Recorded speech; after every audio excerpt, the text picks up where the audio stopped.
मिलावट माफिया के खात्मे के लिए फूड अथॉरिटी घर घर दूध टेस्ट मुहिम। चेयरमैन और डीजी फूड अथॉरिटी का सरबराही में टीमें और रजाकारों का दस्ता मुतहरिक।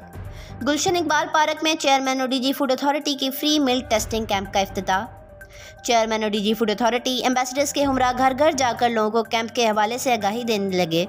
मुख्तलिफ यूनिवर्सिटी से आने वाले प्रोफेसर्स पर मुश्तमिल पैनल पंजाब फूड अथॉरिटी के प्रोजेक्ट का तनकीदी जायजा भी ले रहे हैं। पंजाब फूड अथॉरिटी के student ambassadors free milk testing camps के हवाले से अहले इलाका को आगाही दे रहे हैं।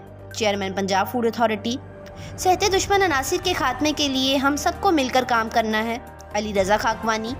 फ्री मिल्क टेस्टिंग कैंप्स पहले लाहौर के 6 मुकामात पर लगाए गए हैं। मुदस्सिर रियाज मलिक। तलबा घर घर जाकर लोगों को मुफ्त दूध चेक करवाने के हवाले से आगाही फ्राहम कर रहे हैं डीजी फूड अथॉरिटी। अवामुन्नास के लिए फ्री मिल्क टेस्टिंग के साथ साथ न्यूट्रिशन असेसमेंट डेस्क भी लगाया गया है। मुदस्सिर रियाज मलिक। न्यूट्रिशन डेस्क में height, weight, body mass index